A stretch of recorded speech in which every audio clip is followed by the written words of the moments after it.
Hoje no Bíblia Acolhe falaremos sobre Lucas capítulo 9, um dos capítulos mais intensos e profundos dos evangelhos. Veremos Jesus enviando os 12 com autoridade, multiplicando pão no deserto, revelando sua glória no Monte da Transfiguração e, ao mesmo tempo, ensinando que segui-lo exige renúncia, cruz e coração firme. É um chamado vivo, cheio de confrontos e revelações, que ainda ecoa para mim e para você. Você quer mesmo seguir Jesus? Então prepara teu coração, porque hoje o caminho é sério, mas cheio de graça.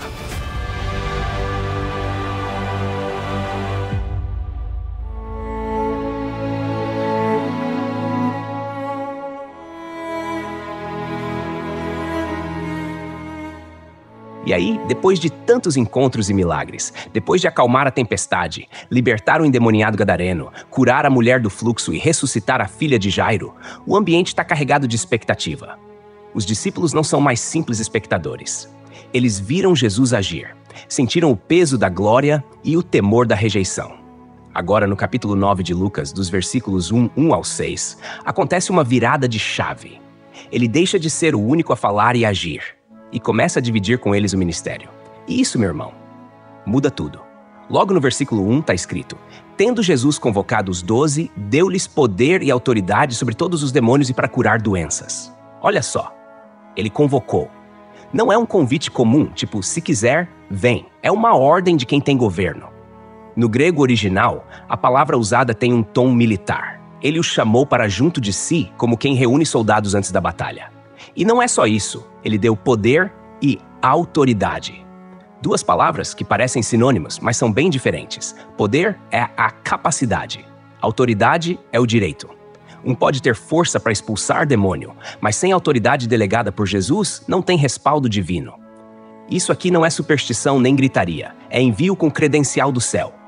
Repara bem, eles receberam isso sobre todos os demônios e para curar doenças. Ou seja, Jesus começa seu processo de multiplicação ministerial exatamente onde as trevas se escondem, no físico e no espiritual. A missão que antes era só dele, agora começa a ser repartida. Como uma vela que acende outra sem perder sua chama, ele empodera os discípulos. Isso mostra que o reino não é centralizador, mas transbordante. Ele não tem medo de partilhar sua luz. No versículo 2, continua: enviou-os a pregar o reino de Deus e a curar os enfermos. E aqui o foco é ainda mais claro. Primeiro pregar, depois curar. A ordem das palavras importa. A cura física não é um fim em si mesma, mas uma evidência do reino. E pregar o reino não era dar palestra motivacional nem palestra política. Era anunciar que Deus está se aproximando com governo, com graça, com juízo, com promessa. Eles não levavam opinião, levavam revelação. Eram mensageiros, não autores. Agora repara no detalhe do verbo enviou. No original é apesteilen, de onde vem a palavra apóstolo. Alguém enviado com missão específica. Ou seja, aqui Jesus não está só deixando eles tentarem alguma coisa. Ele os envia com propósito, direção e resultados esperados. A mensagem é simples, mas poderosa. O reino de Deus está rompendo na terra.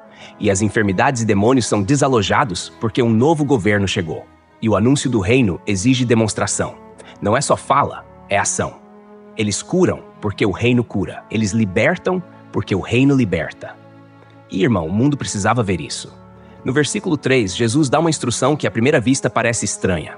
Nada leveis para o caminho, nem bordão, nem alforge, nem pão, nem dinheiro, nem mesmo 2 túnicas. Ué, como assim? Ir fazer missão sem levar nada? Nem mesmo uma marmita ou troco de emergência? Mas aqui está um princípio profundo. Confiança radical. Eles não deveriam confiar no que carregavam, mas em quem os enviou. Isso aqui é mais do que simplicidade, é dependência. Eles estavam sendo treinados para viver na lógica do reino, onde a provisão vem na caminhada, não na preparação. O bordão servia para proteção e apoio, o alforge para guardar mantimentos, o pão para saciar a fome, o dinheiro para negociar, a túnica extra para se resguardar das intempéries. Jesus tira tudo isso deles, por quê? Porque queria mostrar que o sustento viria das casas que os acolhessem, das respostas à pregação. E mais, o reino não avança com segurança humana. Ele é plantado com passos de fé. É como atravessar uma ponte que só aparece depois que você pisa no vazio. Isso confronta a nossa lógica moderna, né? A gente quer planejar, calcular, organizar tudo antes de se mover. Mas aqui, Jesus inverte a lógica. Vai, prega e confia que eu sustento. Isso não é irresponsabilidade, é obediência que sabe que quem envia também provê. Chegando no versículo 4, ele diz: Na casa em que entrardes, ali permanecei e dali saí, e onde quer que não vos receberem, saindo daquela cidade, sacudi o pó dos vossos pés em testemunho contra eles. Repara no tom pastoral e prático. Quando forem acolhidos, fiquem ali. Nada de pular de casa em casa atrás de mais conforto. Isso preserva a simplicidade e evita escândalos. O ministério deve ser discreto, não um espetáculo ambulante. Tem humildade aqui, tem sabedoria. E se não forem recebidos, ele já avisa, vai acontecer. Nem todo mundo vai abrir o coração. E tudo bem. Não é fracasso pessoal. O ato de sacudir o pó dos pés era um gesto simbólico muito conhecido entre os judeus. Quando voltavam de uma cidade gentílica, faziam isso para não trazer a impureza da terra estrangeira consigo. Jesus pega esse costume e ressignifica: se rejeitarem a mensagem, esse pó não te acompanha. Você não carrega culpa nem rejeição. Testifica e segue. Isso aqui, amigo, é libertador. Porque até hoje tem gente que carrega a dor de ter sido rejeitado num lugar onde pregou. Jesus já nos ensinou a lidar com isso. Sacode o pó e continua. E por fim, o versículo 6 amarra essa primeira missão. Então, saindo eles, percorriam as aldeias, anunciando o evangelho e fazendo curas por toda parte. Olha o resultado da obediência. Eles foram, eles pregaram, eles curaram, não ficaram discutindo o que era mais urgente ou mais espiritual. Foram completos, equilibrados, com palavra e ação. O termo percorreram as aldeias sugere uma missão constante, itinerante, simples. Eles não fundaram sedes, eles semearam o reino. A mensagem era boa nova, o evangelho, e as curas não eram espetáculo, mas sinais do reino que chegava. Isso mostra que quando a gente obedece Jesus no básico, ele faz o extraordinário. Eles não foram com currículo, mas com fé. E isso até hoje move montanhas. Isso aqui é profundo, né? Imagina o coração deles batendo forte, andando pelas estradas empoeiradas da Galileia, sem nada no bolso, mas com o céu nas palavras. Gente simples, mas com uma missão eterna. A próxima cena? Deixa pra depois. Porque agora é hora de respirar e pensar. Será que a gente também não tá carregando coisa demais e confiando de menos? No meio desse movimento intenso dos discípulos pregando e curando de aldeia em aldeia, a fama de Jesus continua crescendo, como uma faísca que com o vento vira fogo no capim seco. A notícia não ficava restrita aos povoados humildes, ela batia nas portas dos palácios. E aí a narrativa em Lucas capítulo 9, do versículo 7 ao 9, faz uma pausa estratégica. Uma pausa que revela muito mais do que parece à primeira vista. No versículo 7, Ora, o tetrarca Herodes soube de tudo o que estava acontecendo e ficou perplexo, porque alguns diziam que João havia ressuscitado dos mortos. Vamos por partes. Primeiro, Herodes. Aqui o texto está falando de Herodes Antipas, filho de Herodes o Grande, aquele mesmo que décadas antes mandou matar os meninos de Belém. Herodes Antipas não era rei pleno, mas um tetrarca, ou seja, governava a quarta parte do território que o pai deixara ao morrer. Ele estava à frente da Galileia e da Pérea. Um homem de poder, mas sem estabilidade política. Governava sob os olhos romanos e seu trono balançava como vara no vento. A palavra que Lucas usa, ficou perplexo, no original grego é diaporeó, que traz a ideia de ficar confuso, perturbado, quase angustiado. Herodes não conseguia entender o que estava acontecendo. As curas, as libertações, os ensinos estavam fora do controle político e religioso. E mais, estavam acontecendo perto demais da sua jurisdição. Aí vem o motivo da confusão. Alguns diziam que João havia ressuscitado dos mortos. E aqui o coração de Herodes começa a bater mais forte. João, no caso, é João Batista. Aquele que ele mesmo havia mandado decapitar, como narra em detalhes Mateus capítulo 14. Herodes respeitava João, temia suas palavras, mas por causa de um pedido imprudente num banquete, e para agradar os convidados e a mulher com quem vivia em adultério, mandou matá-lo.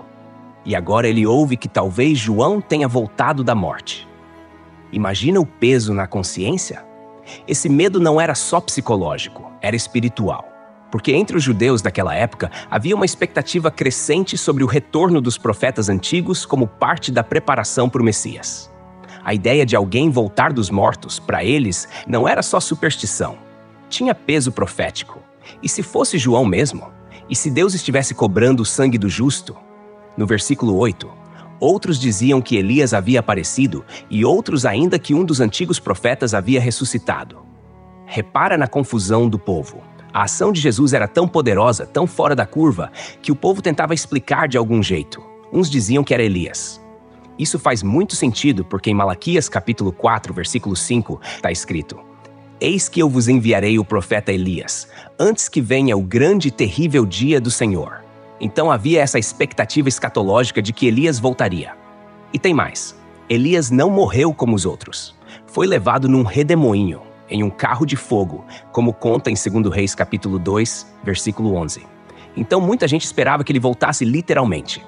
E como Jesus fazia milagres semelhantes aos de Elias, multiplicava comida, ressuscitava mortos, desafiava os religiosos, essa associação era quase natural. Outros achavam que era um dos antigos profetas ressuscitado. Aqui entra uma camada interessante. A tradição profética era forte em Israel. Isaías, Jeremias, Ezequiel, Miqueias, todos marcaram a história com palavras duras, ações simbólicas e autoridade vinda do alto. A figura de um profeta voltando dos mortos mexia com o imaginário do povo. Mostrava que Deus estava falando de novo e falando alto. Agora para um pouco e imagina essa cena comigo. O povo sem entender, os discípulos curando aldeia por aldeia, os fariseus desconfiados, e no meio disso tudo, o palácio de Herodes tremendo com rumores. Herodes se sente acuado, não pelo exército romano, mas pela possibilidade de ter tocado no ungido de Deus e agora enfrentar o juízo. Chegando ao versículo 9, Herodes, porém, disse: João eu mandei decapitar. Quem então é este de quem ouço tais coisas? E procurava vê-lo. O peso da consciência aqui é enorme. É como se ele dissesse: João eu sei que está morto. Fui eu quem mandou cortar a cabeça dele. Mas quem é esse agora?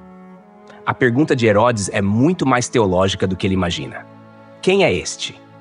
Essa é a grande pergunta do Evangelho. Os discípulos perguntaram isso no barco, quando Jesus acalmou a tempestade. Lucas capítulo 8, versículo 25. Os demônios reconheceram quem ele era. Os fariseus se perguntavam com que autoridade ele fazia o que fazia. Mas agora é Herodes que entra nessa crise. E olha o fim do versículo: e procurava vê-lo. Não por fé, mas por curiosidade. Não por rendição, mas por suspeita. Herodes não queria adorá-lo. Queria entendê-lo, controlá-lo, talvez até manipulá-lo. Mas o evangelho não é domesticável. Jesus não se apresenta como um espetáculo de palácio. Ele vai onde o povo está, não onde o poder manda chamar. Mais tarde, no julgamento de Jesus, Herodes finalmente o verá. Lucas capítulo 23. Mas quando vê, trata-o como um mágico de rua. Quer ver sinais, quer se entreter. E Jesus silencia. Porque quem só quer ver por vaidade nunca vai entender quem ele é de verdade. Isso aqui é profundo, né? A palavra já dizia: buscareis e me achareis quando me buscardes de todo o vosso coração. Versículo 13. Ver Jesus não é o suficiente. Herodes viu, mas não creu. A cena agora se intensifica, mas deixa isso para depois. Por enquanto, o que fica é a tensão no ar. Os humildes recebem com fé, os poderosos com medo. O reino está crescendo e ninguém consegue mais ignorá-lo. E depois de tanta movimentação, discípulos enviados, aldeias visitadas, curas feitas, o nome de Jesus circulando até nos corredores do palácio de Herodes, a narrativa dá uma guinada delicada, mas poderosa.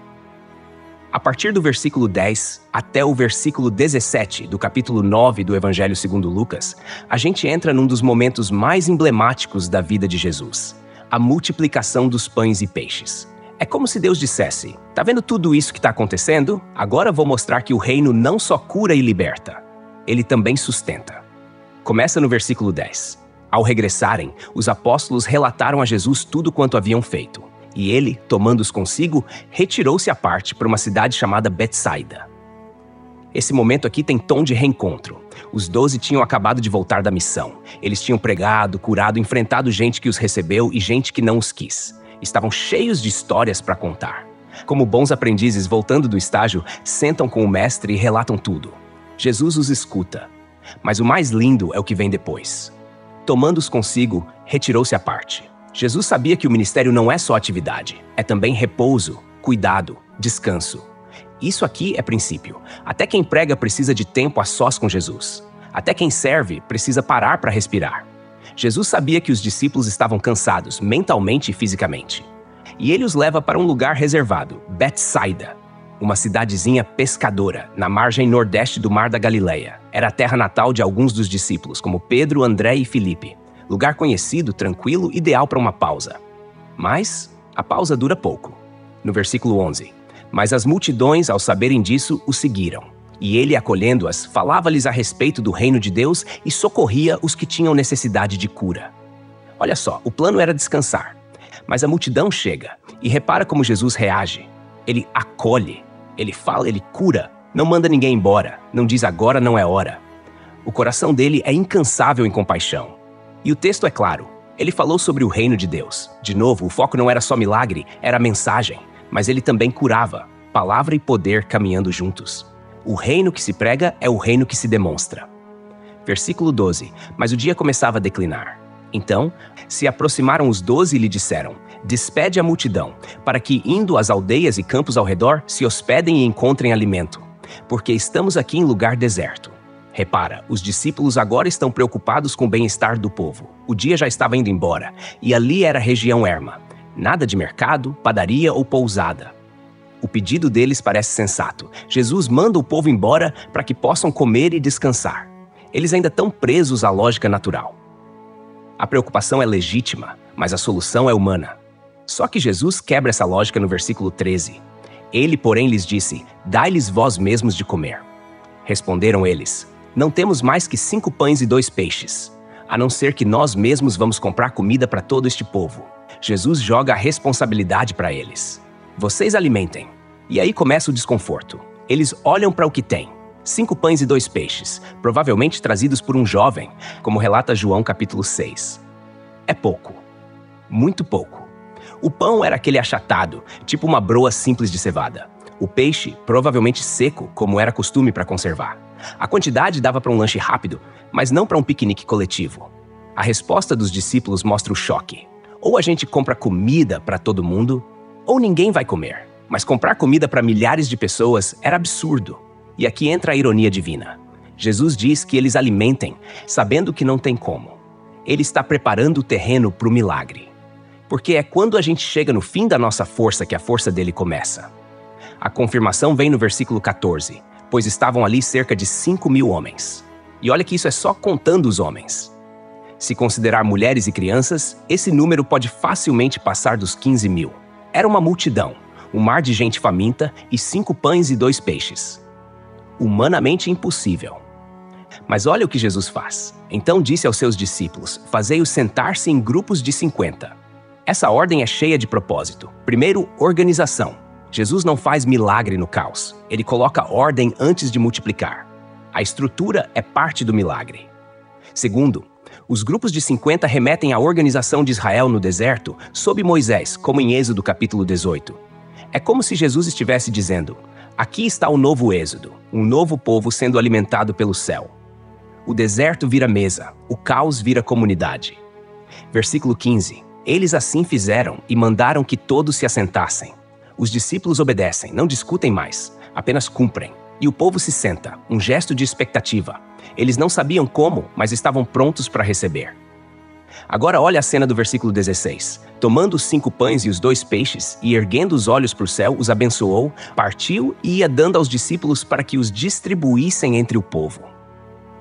Essa descrição é linda demais. Jesus não menospreza o pouco. Ele toma nas mãos o que foi oferecido. Depois ele ergue os olhos, gesto de quem reconhece que a fonte está no alto no Pai. E então ele abençoa. Ele consagra o que é pequeno. Ele parte. Porque o pão só alimenta quando é quebrado. E aí ele entrega aos discípulos para que distribuam. O milagre passa pelas mãos de quem serve. Não foi um estalo de dedos. O milagre foi acontecendo à medida que o pão era entregue.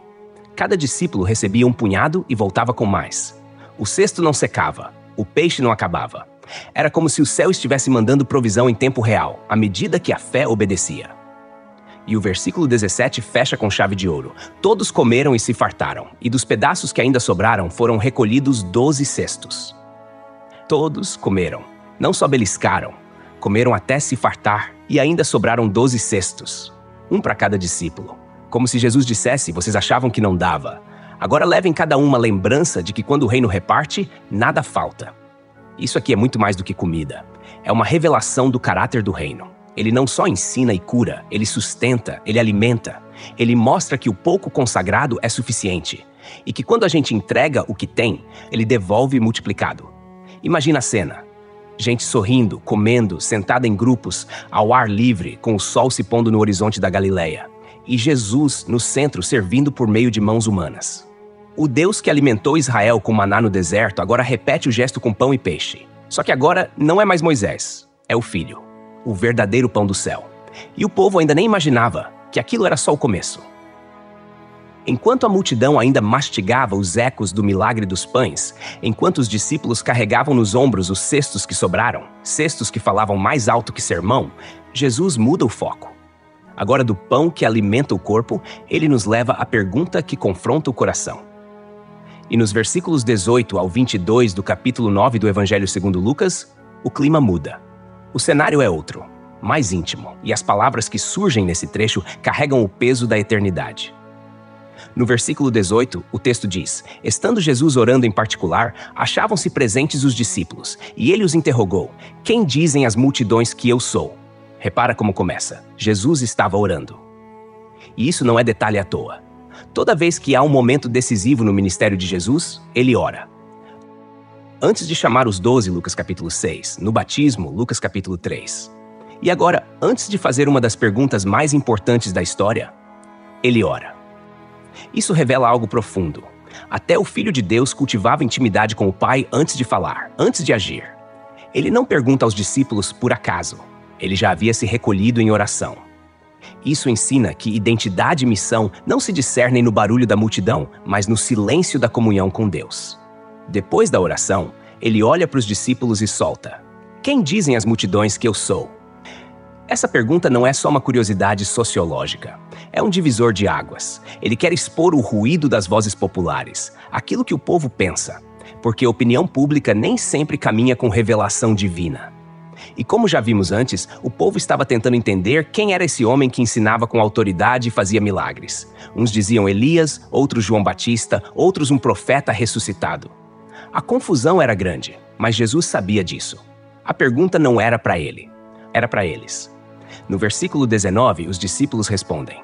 Responderam eles, João Batista, outros Elias, e ainda outros dizem que um dos antigos profetas ressuscitou. Olha aí as mesmas respostas que já tinham chegado aos ouvidos de Herodes. As pessoas associavam Jesus a grandes figuras do passado, o que mostra que percebiam nele algo sobrenatural, sim, mas não entendiam o todo. João Batista, o profeta austero do deserto, era visto como alguém que havia voltado dos mortos. O que até fazia sentido para um povo que cria em ressurreições, como em 2 Reis capítulo 4, com Eliseu. Já Elias, como vimos antes, não morreu, foi levado ao céu em redemoinho e muitos esperavam sua volta. Malaquias capítulo 4, versículo 5. Por fim, os antigos profetas simbolizavam aquele ciclo poderoso da voz profética que havia cessado por cerca de 400 anos. Entre Malaquias e João Batista. Ou seja, o povo via em Jesus alguém do passado, não alguém que inaugurava o futuro.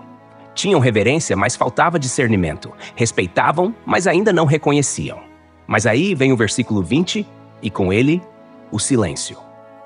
Mas vós, perguntou ele, quem dizeis que eu sou? Uau!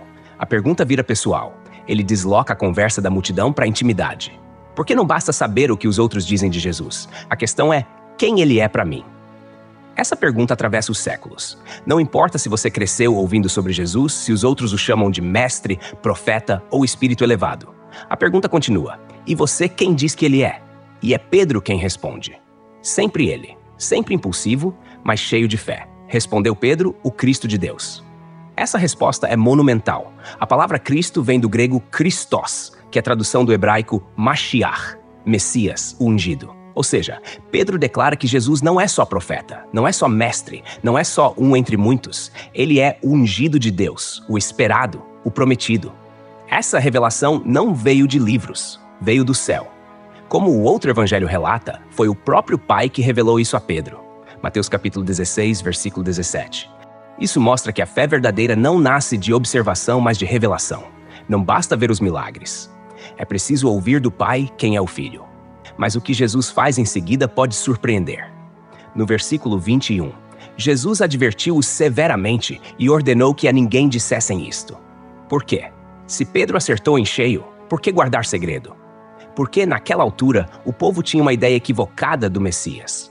Muitos esperavam um líder político, um guerreiro que libertasse Israel de Roma, um novo Davi com espada na mão.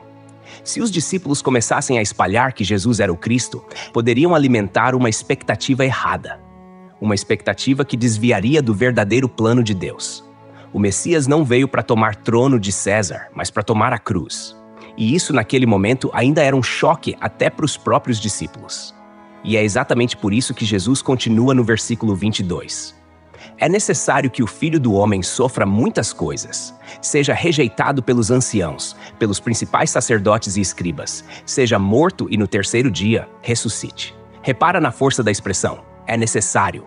Em grego dei, uma palavra que indica destino, plano divino, propósito eterno. Ou seja, não era uma possibilidade, era um caminho já traçado. E esse caminho incluía 1. Sofrimento, não por fraqueza, mas como parte da missão. O servo sofredor de Isaías, capítulo 53. 2. Rejeição, não pela multidão, mas pelas autoridades religiosas, anciãos, sacerdotes, escribas. Os guardiões da lei seriam os que mais resistiriam ao cumprimento dela. 3. Morte, a morte real, física, dolorosa, a cruz. 4. Ressurreição, no terceiro dia, como previam as Escrituras, Oséias, capítulo 6, versículo 2. Jesus começa aqui a preparar os discípulos para o escândalo da cruz, porque o Cristo que Pedro reconheceu como ungido também seria o Cordeiro. E essa verdade, meu irmão, exige mais do que admiração. Exige rendição. Isso aqui é profundo, né? Porque hoje também tem gente que quer um Jesus que cura, que multiplica pão, que consola, mas não quer o Jesus que sofre, que sangra, que é rejeitado. Só que não tem outro caminho. A cruz não é um acidente, é o plano. E reconhecer Jesus como o Cristo é reconhecer que Ele reina, através da entrega, que Ele salva, através do sacrifício. O caminho para o trono passa pelo madeiro. E os discípulos, assim como a gente, precisam aprender isso aos poucos. Porque crer que Ele é o Cristo é só o começo. E depois de deixar claro, sem rodeios, que o Cristo deveria sofrer, ser rejeitado, morrer e ressuscitar, exatamente o oposto do que os discípulos esperavam de um Messias, Jesus não alivia. Pelo contrário, agora ele amplia a conversa e joga luz sobre o que significa seguir esse Messias crucificado. Dos versículos 23 ao 27 do capítulo 9 de Lucas, o tom é de confronto amoroso. Jesus olha nos olhos não só dos 12, mas de todos os que ouviam e diz: quer me seguir? Então se prepare para morrer. No versículo 23 ele começa assim: dizia a todos, se alguém quer vir após mim, a si mesmo se negue, dia a dia tome a sua cruz e siga-me. Olha que coisa linda e ao mesmo tempo dura. Jesus não força ninguém. Ele diz se alguém quer. É convite. É voluntário. Mas esse convite vem com condições que ninguém esperaria de um líder religioso. Não é venha e seja feliz. É venha e morra para si mesmo. Primeiro, a si mesmo se negue. Isso significa abrir mão do próprio eu como centro da vida. No mundo greco-romano e até hoje, o que impera é o individualismo. Meus desejos, meus direitos, minha vontade. Mas no reino o caminho é outro. Negue a si mesmo. Não é auto-ódio, mas auto-rendição. É colocar Jesus no trono do coração, tirando o próprio ego de lá. Segundo, tome a sua cruz. Isso aqui era chocante. A cruz na cultura romana era o instrumento mais vergonhoso e doloroso de execução. Não era símbolo religioso, era sinônimo de tortura, humilhação, condenação pública. E Jesus diz, pegue a sua. Ou seja, cada discípulo carrega seu chamado ao sofrimento. Isso é pessoal, intransferível. E o detalhe de Lucas é ainda mais afiado. Dia a dia. Não é uma vez só, é uma entrega contínua. Terceiro, e siga-me. Aqui está o sentido de tudo. Andar atrás dele. Não como fãs atrás de um ídolo, mas como discípulos atrás de um mestre que ensina com a vida. Ele não manda ninguém ir sozinho. Ele está à frente, já levando a cruz dele. No versículo 24, Jesus aprofunda. Pois quem quiser salvar a sua vida, perdê-la. E quem perder a vida por minha causa, esse a salvará. Mais uma vez, Jesus inverte a lógica humana. Quem tenta se preservar a qualquer custo, no fim, perde o que mais importa. Mas quem está disposto a entregar tudo por amor a ele, esse encontra a verdadeira vida. A palavra usada para vida aqui é psique, que pode significar tanto alma quanto identidade. É como se ele dissesse, quem tenta se agarrar à própria alma, escapa de viver de verdade. Mas quem a entrega, vive como nunca. E isso tem eco direto em João capítulo 12, versículo 24. Se o grão de trigo caindo na terra não morrer, fica ele só. Mas se morrer, dá muito fruto. Vida no reino só nasce da morte. O versículo 25 vem com uma pergunta retórica, mas afiada como espada. Que aproveita ao homem ganhar o mundo inteiro, se vier a perder-se ou a causar dano a si mesmo? Aqui Jesus coloca em xeque todas as ambições humanas. Fama, riqueza, controle, influência, tudo isso pode até parecer conquista, mas e se no processo o homem se perder? E se ao segurar o mundo com as mãos, ele deixar a alma escorrer pelos dedos? Essa pergunta ecoa o Salmo 49, versos 6 a 9. Os que confiam nos seus bens e na sua muita riqueza se gloriam. Nenhum deles pode, de modo algum, remir o irmão ou dar a Deus o resgate dele. A alma é valiosa demais para ser comprada com moedas. E Jesus não para. No versículo 26, ele toca no nervo da vergonha. Porque qualquer que de mim e das minhas palavras se envergonhar, dele se envergonhará o Filho do Homem quando vier na sua glória e na do Pai e dos santos anjos. Aqui o contraste é fortíssimo. O mundo via Jesus como um carpinteiro galileu, marginalizado, humilhado. E quem se associasse a ele também carregaria esse peso de escárnio. Mas ele avisa: se você se envergonhar de mim agora, nesse tempo de rejeição, eu me envergonharei de você no dia da glória. E repara, ele usa a expressão Filho do Homem, o mesmo título que aparece em Daniel capítulo 7, onde o Filho do Homem recebe domínio, glória e reino eterno. Ou seja, aquele que hoje é desprezado, um dia será exaltado acima de todo nome. E quando ele voltar, com glória, com a presença do Pai e com os santos anjos, não haverá espaço para neutralidade. Ou a gente se identificou com ele no tempo da vergonha, ou ficará de fora no tempo da glória. Por fim, o versículo 27 encerra com uma declaração enigmática. Em verdade vos digo que dos que aqui se encontram, alguns há que de maneira nenhuma experimentarão a morte até que vejam o reino de Deus. Essa fala tem várias camadas, mas no contexto imediato, muitos estudiosos apontam que ele está se referindo à transfiguração, que acontecerá apenas 8 dias depois, no monte, diante de Pedro, Tiago e João, como veremos no versículo 28 em diante. Ali, os discípulos verão uma antecipação gloriosa do reino. Verão Jesus em glória. Outros interpretam que essa palavra se cumpre também no Pentecostes, quando o reino começa a se manifestar em poder através da igreja. Ou ainda na ressurreição de Jesus, que é o início da nova criação, o começo do reino em sua forma visível. Mas o ponto é este. Alguns ali naquela roda testemunhariam com os próprios olhos que o reino de Deus não é só promessa, é realidade presente. Respira fundo. Isso aqui é forte, né? Jesus não engana ninguém. Ele mostra o preço e a glória. A cruz vem antes da coroa. O caminho é estreito, mas a recompensa é eterna. E aí, você quer mesmo segui-lo? Porque ele continua chamando com amor, mas com verdade. E a cruz ainda está lá, esperando quem quiser carregá-la com ele. E então, passados aqueles dias de ensino profundo, onde Jesus falava da cruz, do negar a si mesmo, da perda que salva, do custo de segui-lo, o Evangelho de Lucas, no capítulo 9, a partir do versículo 28, nos leva a um dos momentos mais impressionantes e sagrados da vida de Jesus. Agora, o cenário muda. Sai a multidão, fica o monte, sai o som dos questionamentos, entra o silêncio da glória. Vem comigo, verso por verso, porque o que acontece aqui é céu tocando terra. No versículo 28, o texto começa assim: Cerca de 8 dias depois de proferidas estas palavras, tomando consigo Pedro, João e Tiago, subiu ao monte com o propósito de orar. 8 dias depois de Jesus ter falado da cruz, do sofrimento, da renúncia e da glória futura, ele sobe o monte com 3 dos seus discípulos mais próximos, Pedro, João e Tiago. Esses 3 aparecem em momentos-chave com ele, quando ressuscita a filha de Jairo, aqui na Transfiguração e depois no Getsemane. Eles formam o círculo mais íntimo. O que Jesus vai fazer? De novo, o texto mostra que a oração precede os grandes momentos do ministério. Mas esse subir ao monte para orar não é apenas um detalhe geográfico. Na Bíblia, o monte é lugar de revelação. Moisés subiu o Sinai, Êxodo capítulo 19. Elias subiu o Carmelo, 1 Reis capítulo 18. Jesus está prestes a revelar quem ele é de forma gloriosa.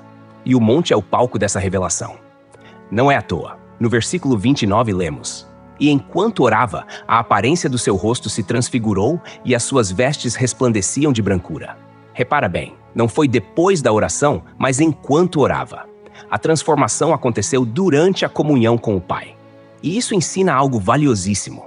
É na intimidade da oração que a glória de Deus se manifesta. Enquanto orava, o rosto de Jesus foi transfigurado. O termo grego aqui é metamorphothe, de onde vem a palavra metamorfose. Ele não apenas brilhou, ele foi revelado em sua essência. As vestes resplandeciam de brancura. Em Marcos diz que eram tão brancas como nenhum lavandeiro da terra poderia branquear. Isso é símbolo da pureza absoluta, da glória celestial. É o Jesus humano sendo revelado como divino. Aquele carpinteiro da Galileia agora reluz como o Filho do Deus eterno. E mais, esse brilho não vinha de fora para dentro. Ele emanava dele, porque ele é a própria luz. Chegando ao versículo 30. E eis que 2 varões falavam com ele, Moisés e Elias. Uau! 2 figuras monumentais aparecem ali glorificadas, conversando com Jesus. Moisés representa a lei, Elias os profetas. Eles não estão ali à toa. A presença deles confirma que toda a Escritura aponta para Jesus. Ele é o cumprimento da lei que Moisés recebeu. Ele é o profeta maior que Elias prefigurou. A transfiguração sela que o Antigo Testamento inteiro encontra sentido e fim em Cristo. E o versículo 31 nos conta mais. Os quais apareceram em glória e falavam da sua partida, que ele estava para cumprir em Jerusalém. Aqui, o texto é ainda mais profundo. Moisés e Elias não estavam lá só para simbolizar algo, eles falavam com Jesus. E o tema da conversa? Sua partida. No grego, a palavra usada é êxodos, exatamente êxodo. Isso remete à saída, à libertação. Lembra do êxodo de Moisés? Jesus também vai conduzir um êxodo, só que maior. Vai tirar o povo da escravidão do pecado através da cruz. E onde isso se cumpriria? Em Jerusalém, a cidade onde os profetas foram mortos, onde ele seria traído, julgado, crucificado, mas também onde ele ressuscitaria. Moisés e Elias, que foram perseguidos e rejeitados em suas épocas, agora conversam com aquele que seria rejeitado por todos, mas que venceria a morte. No versículo 32, vemos o impacto disso nos discípulos. Pedro e os que estavam com ele estavam carregados de sono, mas conservando-se acordados, viram a sua glória e os 2 varões que estavam com ele. Repara nesse detalhe, eles estavam com sono. Isso lembra o Getsemane.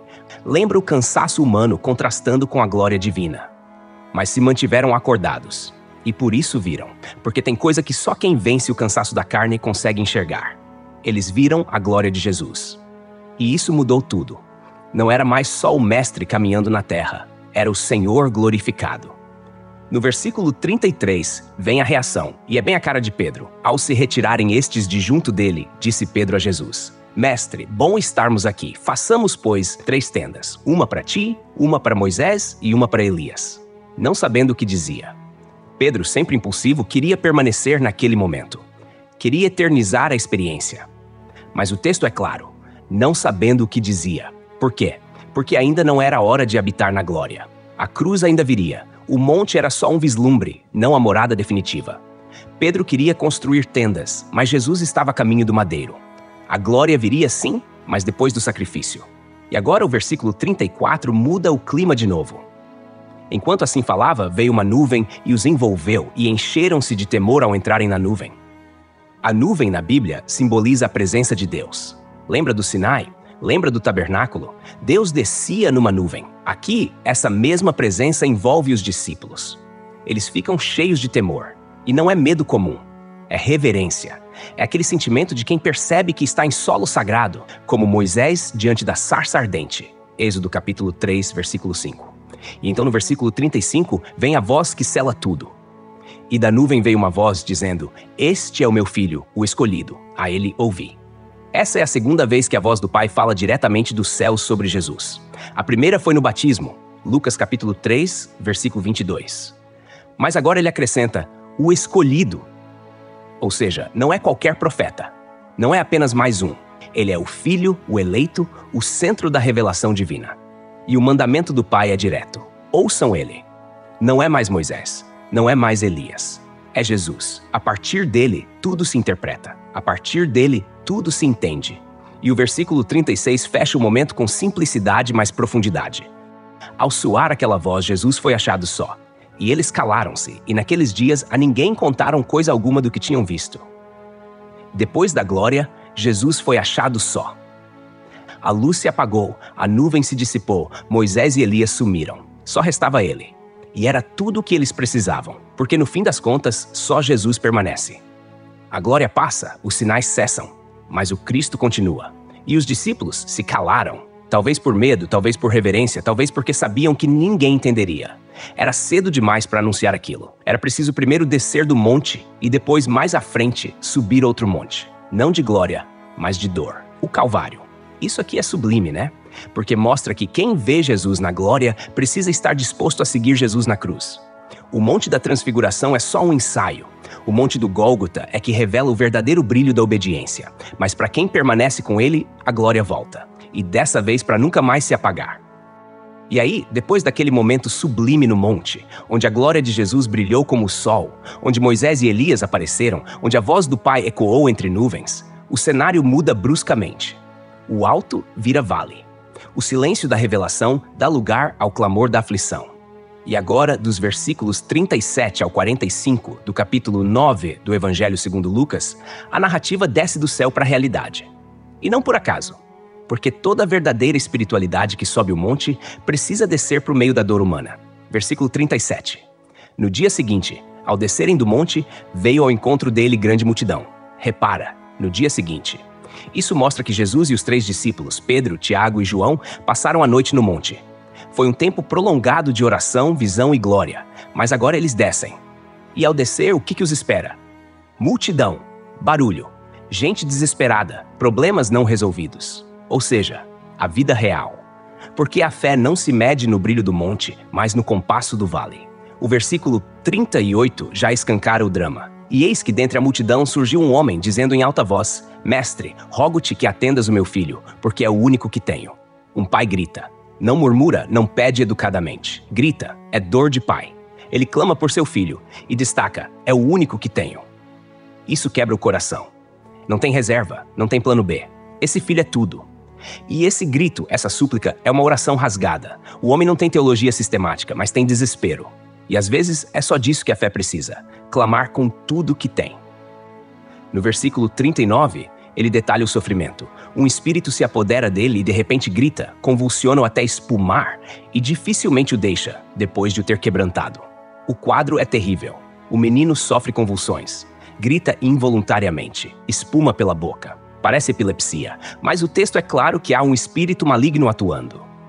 Isso não é só doença física, é tormento espiritual. E mais, o espírito quebranta, no sentido de esgotar, moer, destruir emocionalmente. O menino vive em colapso constante. E o pai continua seu relato no versículo 40.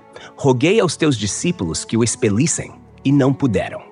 Aqui vem o peso. Os discípulos ficaram sem resposta. E isso é estranho, porque lembra que lá no versículo 1 deste mesmo capítulo, Jesus deu a eles poder e autoridade sobre todos os demônios. Então, por que agora não conseguiram? Algo está errado. O pai foi aos seguidores, mas não encontrou o poder que esperava. E olha, isso ainda acontece hoje. Quantas vezes as pessoas procuram socorro na igreja e acham silêncio, frustração, incapacidade? A reação de Jesus no versículo 41 é um misto de lamento e chamada de atenção. Respondeu Jesus: Ó geração incrédula e perversa, até quando estarei convosco e vos sofrerei? Traze-me aqui o teu filho. Essa expressão é forte. Ele chama o povo de incrédulo e perverso. Isso ecoa Deuteronômio capítulo 32, versículo 5, onde Deus também chama Israel de geração perversa e corrompida. O problema aqui não é só falta de fé, é uma disposição do coração contrária ao que Deus quer. Uma geração que vê milagres, mas não crê, que ouve a palavra, mas não obedece. E os discípulos, de certo modo, estão incluídos nessa repreensão. Mesmo assim, Jesus não recusa o clamor.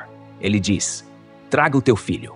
Porque mesmo quando estamos cercados de incredulidade, a misericórdia dele ainda age. No versículo 42, o drama atinge o auge. Ainda quando se aproximava o menino, o demônio o derrubou e o convulsionou. Mas Jesus repreendeu o espírito imundo, curou o menino e o entregou a seu pai. Olha isso. O espírito percebe que vai perder e reage com violência. Derruba o menino, convulsiona. É a última tentativa do inimigo de causar dano. Isso é comum nas libertações. Quando a luz chega, as trevas se agitam. Mas Jesus repreende. A palavra grega carrega a ideia de intimidar com a autoridade, como um rei dando ordem. E 3 coisas acontecem. 1. O espírito é expulso, libertação espiritual. 2. O menino é curado, restauração física. 3. Ele é entregue ao Pai. Reconciliação emocional e familiar. Jesus devolve aquele filho ao Pai. Não só curado, mas restaurado em dignidade. Que cena! O que a geração incrédula não pôde fazer, Jesus faz com uma palavra. No versículo 43 lemos: E todos se maravilhavam da majestade de Deus. O que Jesus fez foi tão impressionante que a multidão reconheceu a majestade. Aqui, majestade não é só poder, é a grandeza de Deus revelada em compaixão e glória. Todos estavam maravilhados, mas atenção, maravilhamento não é o mesmo que arrependimento. É possível admirar Jesus e não segui-lo. A segunda parte do verso inicia uma nova fala de Jesus. Mas, enquanto todos se maravilhavam de tudo o que Jesus fazia, ele disse aos discípulos: Fixai nos vossos ouvidos estas palavras. O Filho do Homem está para ser entregue nas mãos dos homens. Jesus não se deixa levar pela admiração das massas. Enquanto todos estão de olhos arregalados pelos milagres, ele chama os discípulos à realidade da cruz. Diz: Prestem atenção, guardem bem isso. O Filho do Homem vai ser entregue. E olha o verbo, entregue. No grego, paradidome, significa ser traído, abandonado, entregue voluntariamente. Jesus está anunciando sua paixão. Ele, que acabou de manifestar autoridade sobre os demônios, se deixará ser preso pelos homens. A glória e a dor caminham lado a lado. Mas olha o versículo 45. Eles, porém, não entendiam isto, e lhes era velado o sentido para que o não compreendessem, e temiam interrogá-lo a esse respeito. Os discípulos não entenderam. Não por falta de capacidade intelectual, mas porque o sentido estava velado, como se os olhos espirituais ainda estivessem parcialmente fechados. E olha, isso também é parte do plano divino. Algumas verdades só seriam plenamente compreendidas depois da ressurreição, quando o Espírito Santo viesse. Eles também temiam perguntar. Talvez por vergonha, talvez por medo de encarar uma verdade que já começava a doer. Era mais fácil aplaudir os milagres do que entender que o Messias caminhava para a cruz. Isso aqui é profundo, né? Porque mostra que até quem anda com Jesus pode não entender seus caminhos. Mas ele não desiste de ensinar. Ele continua dizendo: fixem isso nos seus ouvidos. Porque cedo ou tarde, a cruz vai se tornar clara. E o monte, o vale, os milagres, o sofrimento, tudo vai se encaixar. Só que para isso a gente precisa fazer o que ele mandou: guardar suas palavras no coração. Mesmo quando ainda não entende tudo, porque um dia, tudo vai fazer sentido. Logo depois de um milagre tão impactante, onde um filho foi liberto de um espírito maligno e curado diante de uma multidão, a narrativa poderia esperar maturidade, humildade ou pelo menos um pouco de sensibilidade nos discípulos. Mas o que Lucas capítulo 9 nos mostra, nos versículos 46 ao 50, é justamente o contrário. Aqui, Jesus trata de algo que não é visível aos olhos, mas que contamina o coração: a sede de grandeza. Vamos verso por verso, com calma e profundidade, porque o que está em jogo aqui não é só uma briguinha entre amigos. É o choque entre a lógica do reino e a lógica do mundo. Versículo 46. Levantou-se entre eles uma discussão sobre qual deles seria o maior. Repara só a ironia. Jesus havia acabado de falar que seria entregue nas mãos dos homens, como está escrito no versículo 44. E o que os discípulos fazem? Começam a discutir quem é o maior entre eles. Isso aqui é uma daquelas cenas que a gente leria com um suspiro. Sério, gente, justo agora? Mas antes de julgar, vale olhar para dentro da gente também.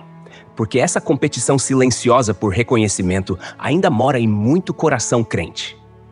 A palavra discussão aqui no grego é dialogismos, não é só uma conversa. É um debate intenso, com raciocínios internos, argumentações. Eles não estavam só conversando, eles estavam medindo poder, influência, talvez baseados em quem tinha expulsado mais demônios ou em quem Jesus mais chamava para perto. E olha, até hoje tem gente que transforma o serviço no reino numa corrida por visibilidade. Mas Jesus desarma isso. Versículo 47. Mas Jesus, conhecendo os pensamentos do coração deles, tomou uma criança e colocou-a junto de si. Aqui vem a virada. Jesus conhece os pensamentos. Ele não precisa ouvir a discussão, ele lê o que está nos corações. Isso mostra que o problema aqui não era só a briga, mas o orgulho que brotava silenciosamente dentro deles. E o que ele faz? Chama uma criança. A criança, naquela cultura, não tinha valor social, nem status, nem poder. Era símbolo de dependência, fragilidade e simplicidade. Diferente da nossa cultura de hoje, onde criança é centralizada e celebrada, naquele tempo, criança era quase invisível.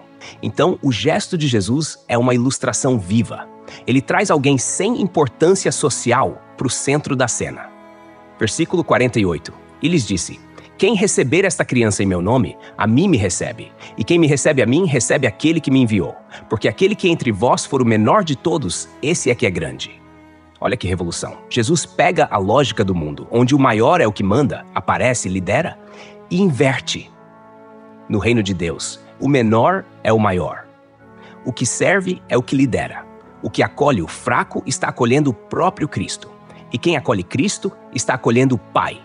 A expressão em meu nome é essencial aqui. Não é só tratar bem as crianças no sentido genérico, é acolher em nome de Jesus, por causa do caráter dele, do chamado dele, do espírito dele. Isso mostra que a forma como tratamos os pequenos e os sem prestígio revela como tratamos o próprio Deus. Jesus está ensinando que grandeza no reino não se mede por posição, mas por disposição de servir. Agora vem o versículo 49, que mostra como a mentalidade dos discípulos ainda precisava ser moldada. Falou João e disse: Mestre, vimos certo homem que em teu nome expulsava demônios, e lhe proibimos porque não segue conosco. Aqui, João, sim, o discípulo do amor, se mostra preocupado com exclusividade de ministério. Ele viu alguém que expulsava demônios em nome de Jesus, mas que não fazia parte do grupo dos 12, e tentou impedir. Ou seja, João achava que só quem andava com a gente podia agir em nome de Jesus. Mas olha, esse homem estava fazendo algo bom. Estava libertando pessoas em nome de Jesus. Isso quer dizer que o poder de Deus estava fluindo fora do círculo imediato dos discípulos. E João não entendeu. Ele ficou desconfortável porque o outro não seguia o mesmo formato. Esse é um retrato do espírito sectário, que infelizmente ainda divide igrejas, ministérios e irmãos até hoje. É como se João dissesse: ele não é da nossa turma, então vamos barrar. Jesus corrige isso com firmeza no próximo verso. Versículo 50. Mas Jesus lhe disse: não o proibais, pois quem não é contra vós é por vós. Essa resposta de Jesus é libertadora. Ele mostra que o reino é maior que os nossos grupos e fronteiras denominacionais.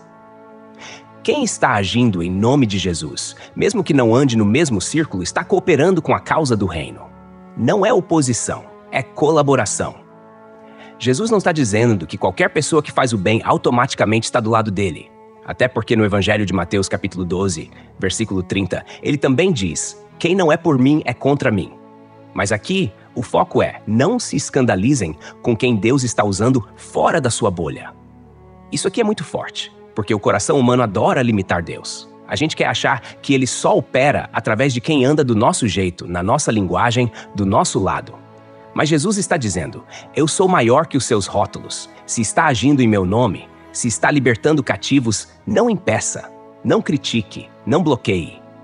Imagina o quanto essa palavra precisa ecoar hoje, em tempos de disputas entre ministérios, ciúmes espirituais e competição disfarçada de zelo doutrinário. Jesus não quer clãs. Ele quer um corpo. E onde há unidade no espírito, ali há vida. Esses versos são como uma poda no coração da gente, né? Mostram que a disputa por grandeza, o orgulho espiritual e o exclusivismo ainda precisam ser arrancados pela raiz. Mas Jesus, com sua sabedoria mansa, nos corrige com firmeza e graça. Porque no final, o maior no reino não é quem domina, é quem se faz servo. E quem acolhe os pequenos em nome dele, acolhe o próprio Deus. Chegando aos versículos 51 ao 56 de Lucas capítulo 9, o clima da narrativa começa a mudar. Aqui, a transição é tão sutil quanto decisiva. A partir de agora, o texto se inclina não apenas para os milagres e ensinos, mas para o caminho direto rumo a Jerusalém, e portanto rumo à cruz. A direção muda. Jesus agora caminha com os olhos fixos no propósito eterno. Vamos verso por verso, com minúcia e reverência, porque cada detalhe aqui revela o coração firme, compassivo e santo do nosso Salvador. Versículo 51. Ao se completarem os dias em que devia ser assunto ao céu, manifestou o firme propósito de ir para Jerusalém. Repara nessa expressão. Ao se completarem os dias. Isso carrega um senso de cumprimento profético. Jesus não caminha ao acaso. Ele vive debaixo do tempo de Deus, do Kairos, aquele tempo exato da vontade soberana. A frase "devia ser assunto ao céu" antecipa o fim da missão terrena, a ressurreição e ascensão. Mas antes disso, vem o sofrimento, a cruz, o abandono.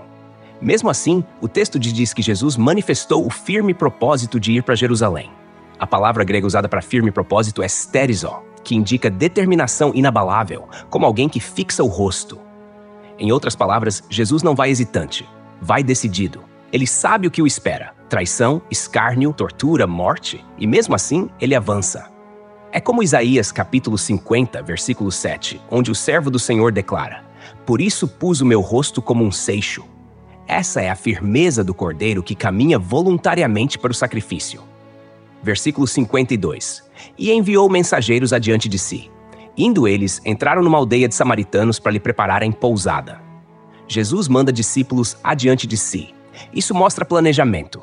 Jesus não faz tudo de improviso. Ele prepara o caminho, envia pessoas antes. Uma prática que também aponta para o que os apóstolos fariam depois: ir adiante, abrir portas para a chegada do reino.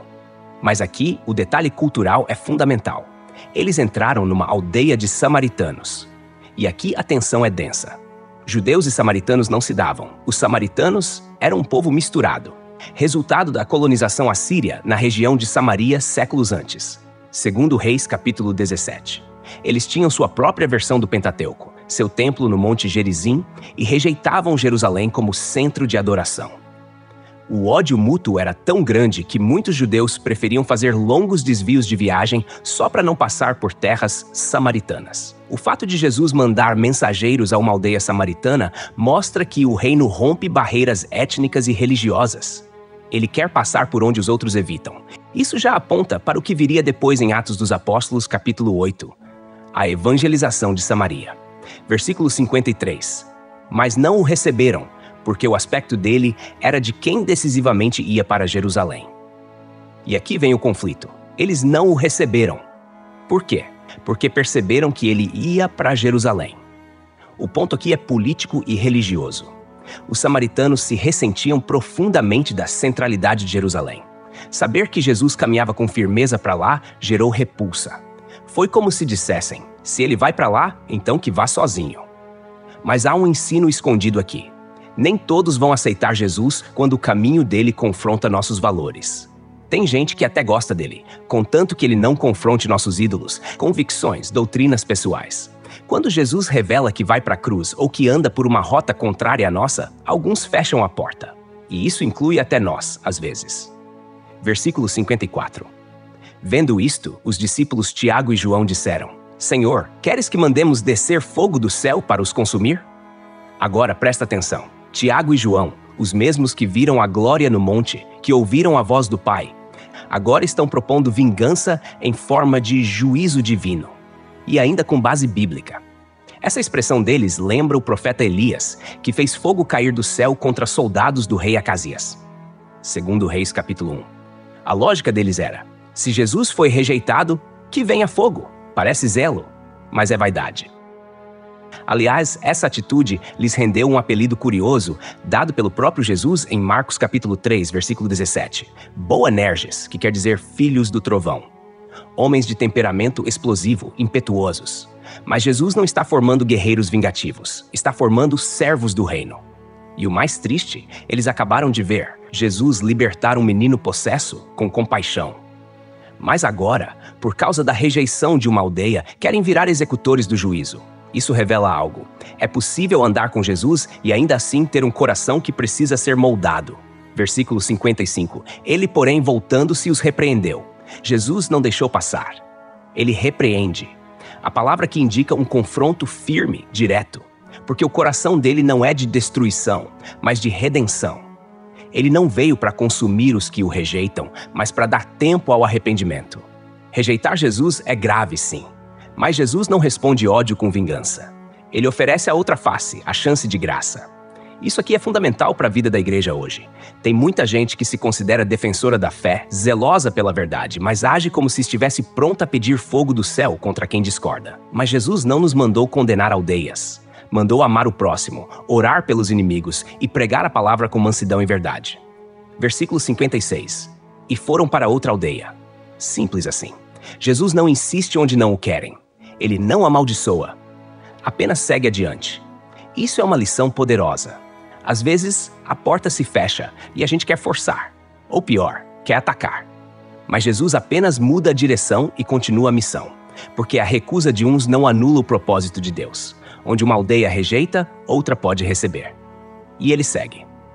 Esse trecho curto, mas denso, nos ensina que seguir Jesus é caminhar para a cruz, não para prestígio.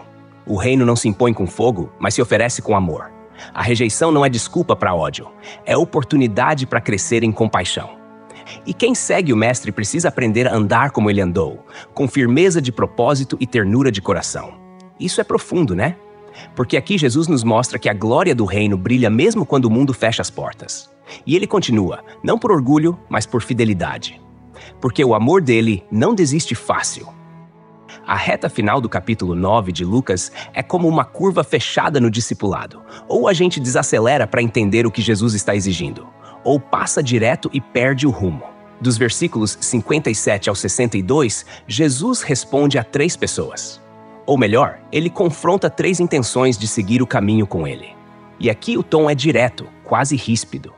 Não porque Jesus esteja endurecendo o coração, mas porque o caminho da cruz não permite ilusões. É como se ele dissesse: quer me seguir? Então me entenda primeiro. Vamos devagar, verso por verso. Versículo 57. Indo eles caminho fora, alguém lhe disse: seguir-te-ei para onde quer que fores.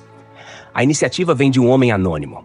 Ele vê Jesus caminhando e solta uma frase bonita, entusiasmada: eu te seguirei onde quer que fores. Parece bonito, né? Parece fé. Mas Jesus, que vê além das palavras, enxerga o coração. A frase desse homem é parecida com a de Pedro, lá em João capítulo 13, versículo 37. Senhor, por ti darei até a própria vida. Mas como sabemos, Pedro mais tarde negaria Jesus. O entusiasmo não sustentado pela convicção madura é areia movediça.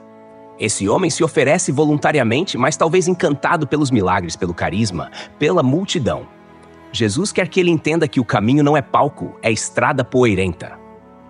Então ele responde com realidade. Versículo 58. Mas Jesus lhe respondeu: as raposas têm seus covis e as aves do céu ninhos, mas o Filho do Homem não tem onde reclinar a cabeça. Isso é quase um alerta. Você sabe mesmo o que está dizendo? Jesus não promete estabilidade, nem conforto, nem segurança neste mundo. Nem um travesseiro ele garante. Nem casa, nem descanso. Ele se compara negativamente até com raposas e pássaros. Criaturas simples, mas que têm abrigo. A referência ao Filho do Homem aqui carrega peso profético. Esse título, como vimos em Daniel capítulo 7, é messiânico. Mas o Messias que Jesus é não é glorioso aos olhos humanos. Ele é pobre, rejeitado, caminhando sem lugar fixo. A mensagem é: você quer me seguir, mas está pronto para não ter onde dormir? Está disposto a abrir mão da segurança que o mundo exige? E aqui já aprendemos algo forte. Seguir Jesus é mais do que entusiasmo emocional, é decisão de abandonar garantias. Versículo 59. A outro disse Jesus: segue-me. Mas ele respondeu: permite-me ir primeiro sepultar meu pai. Diferente do primeiro, aqui é Jesus quem faz o convite: segue-me. Mas o homem responde com um pedido aparentemente justo: deixa eu enterrar meu pai primeiro. Só que a questão aqui não é só sobre luto ou dever familiar. É bem provável que o pai ainda estivesse vivo e que esse pedido fosse uma forma de dizer: deixa eu cumprir minhas obrigações com a família primeiro, depois eu te sigo.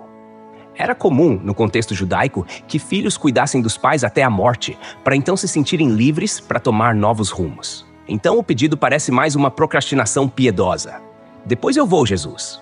Mas agora, minha família vem antes. Versículo 60. Mas Jesus insistiu: deixa aos mortos os sepultar os seus próprios mortos. Tu, porém, vai e prega o reino de Deus. Aqui Jesus responde com uma frase forte, provocadora, que parece até insensível. Mas não é. Deixa os mortos sepultarem os seus mortos. É uma forma de dizer: quem está espiritualmente morto pode cuidar das coisas naturais. Você que ouviu o chamado tem outra prioridade. A urgência do reino não se encaixa em agendas humanas. O chamado de Jesus não espera a gente resolver a vida. Quando ele chama, é porque o momento é agora. Jesus não está desvalorizando os laços familiares. Longe disso. Mas está dizendo que o reino exige prioridade suprema. Ele é Senhor, não um plano de fim de semana. Versículo 61. Outro lhe disse: seguir-te-ei, Senhor, mas deixa-me primeiro despedir-me dos de casa. Mais uma vez um voluntário. E de novo, a proposta parece inocente. Vou contigo, mas deixa eu só me despedir. Só que aqui aparece a palavrinha traiçoeira. Mas. É sempre esse mas que denuncia o coração dividido. A mesma estrutura aparece nas desculpas da parábola da grande ceia. Lucas capítulo 14. Comprei um campo, casei-me, tenho bois. Sempre há uma razão para adiar o chamado. Esse homem queria seguir, sim. Mas do jeito dele, no tempo dele, com controle emocional preservado. Jesus percebe e responde de novo com sabedoria cortante. Versículo 62. Mas Jesus lhe respondeu: ninguém que, tendo posto a mão no arado, olha para trás, é apto para o reino de Deus. Essa resposta encerra o capítulo com um golpe de realidade. Jesus usa a imagem do arado, um instrumento agrícola que exige atenção firme no horizonte. O lavrador que olha para trás desvia a linha, estraga o sulco, prejudica a colheita. Assim é com o discípulo. Olhar para trás é sinal de indecisão, de saudade do mundo, de dúvida no caminho. E quem vive assim não é apto, não porque Deus rejeita, mas porque o próprio coração ainda não decidiu. Essa imagem lembra a esposa de Ló, que olhou para trás e virou estátua de sal, como está registrado em Gênesis capítulo 19. Lembra o povo de Israel com saudades do Egito. Lembra que quem olha para trás mostra que ainda não está pronto para avançar. Esse trecho final de Lucas 9 é como uma peneira. Jesus está peneirando intenções, filtrando motivações, testando os corações. Porque o seguimento verdadeiro não é por impulso, não é por conveniência, nem por promessa de recompensa imediata. É um chamado para a vida inteira. É para quem está disposto a carregar a cruz sem olhar para trás, andar sem garantias, renunciar ao próprio controle, confiar mesmo sem entender tudo. E aí, a pergunta que paira no ar é: você ainda quer segui-lo? Sem casa, sem tempo para amarras, sem saudades de onde saiu, só com fé e olhos firmes no arado. E assim termina o capítulo 9 do Evangelho segundo Lucas. Um capítulo que começa com envio e termina com renúncia. Um capítulo que nos leva da glória do monte à aspereza do caminho, da multiplicação dos pães à solidão da cruz que se aproxima. Um capítulo que nos mostra Jesus como Deus que compartilha poder, que encara a rejeição com graça, que transfigura-se diante dos íntimos, mas que também confronta os que querem segui-lo sem abrir mão de si. Ele envia, mas antes ora. Ele cura, mas também ensina. Ele alimenta, mas não ilude. Ele mostra a glória, mas não esconde a cruz. Jesus nos apresenta aqui o discipulado na sua essência. Seguir com ele é abraçar o caminho, não o palco. É servir, não brilhar. É crer, mesmo quando a compreensão falha. Neste capítulo, os discípulos ainda não entendem. Discutem entre si quem é o maior. Querem mandar fogo do céu. Não conseguem expulsar um demônio. Tropeçam. Mas Jesus segue pacientemente moldando o coração deles, corrigindo com firmeza e ternura, ensinando que quem quer salvar a própria vida, a perderá. Mas quem a perder por amor a ele, encontrará o que nunca poderia ter sozinho. E quanto a nós, o texto nos pergunta: estamos prontos para colocar a mão no arado e não olhar para trás? Queremos a glória do monte ou a obediência no vale? Queremos caminhar com Jesus só quando ele multiplica?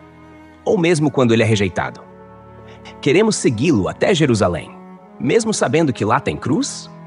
O discipulado não é um projeto pessoal de sucesso. É um abandono amoroso de tudo o que prende, em nome daquele que tudo já entregou por nós. E no fim das contas, depois de tudo, o que fica ecoando no coração da gente é o chamado que ainda arde. Segue-me. Mas agora, com os pés na estrada e o coração no céu.